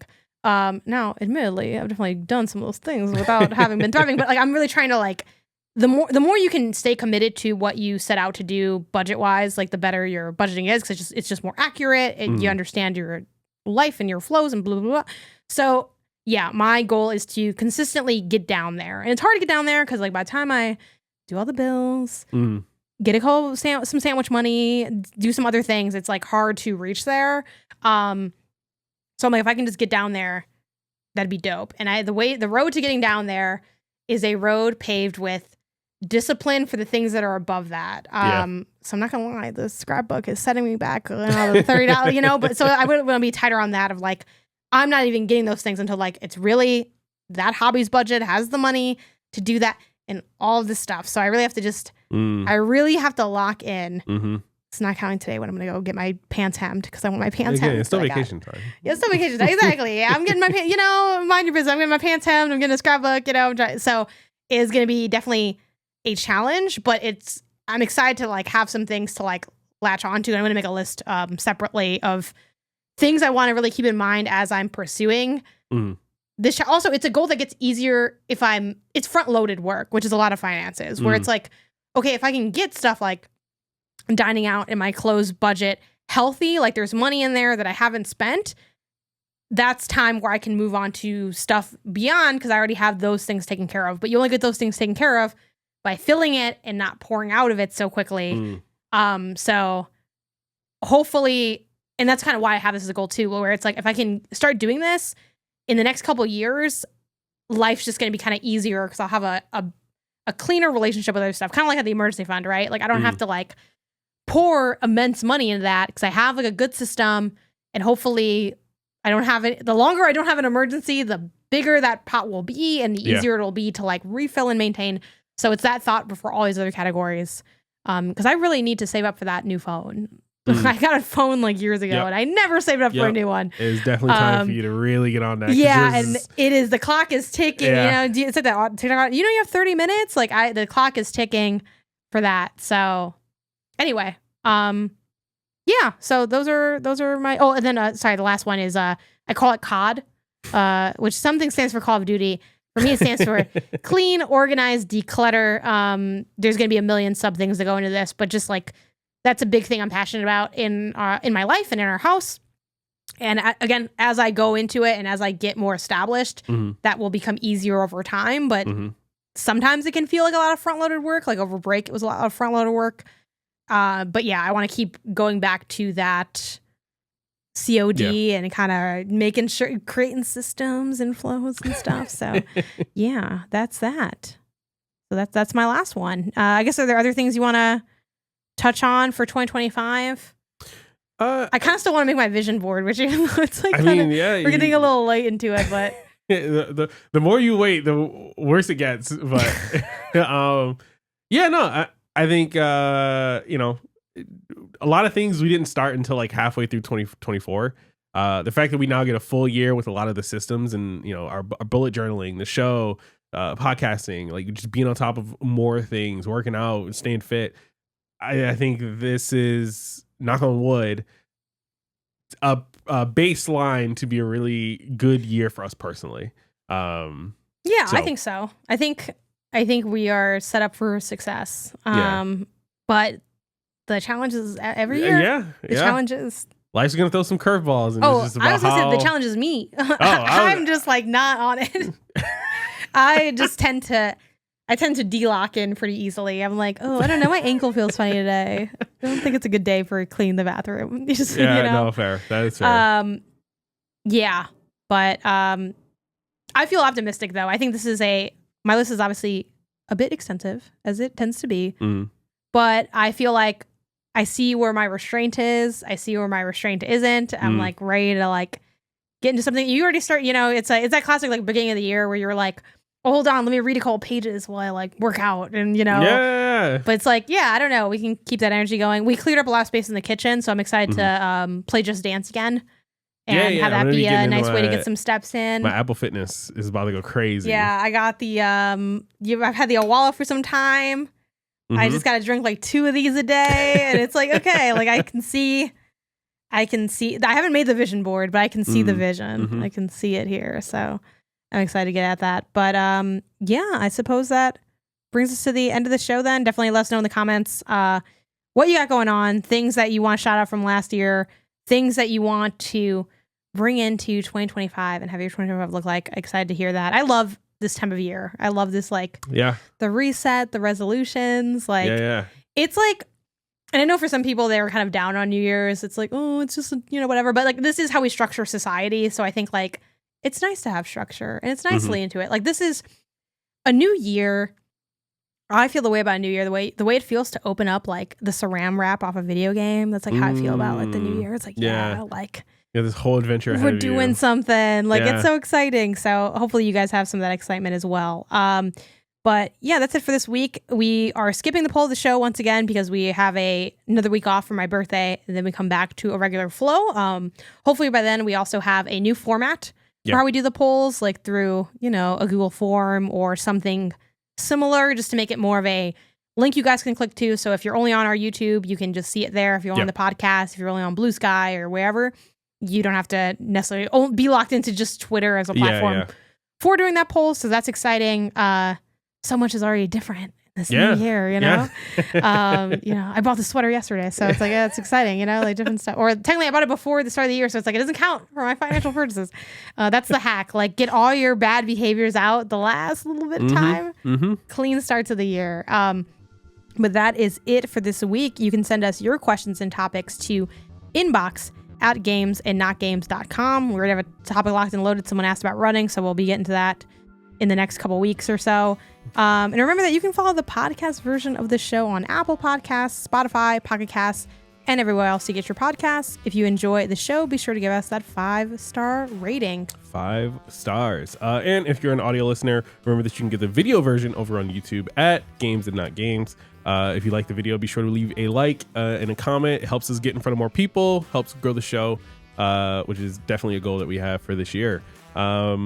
Also, give us a follow over on social media. We are on Twitter /X at Games and Not, and everywhere else at Games and Not Games. That's Blue Sky, TikTok, Twitch, etc. Until next time, gang gang. Gang gang. Peace.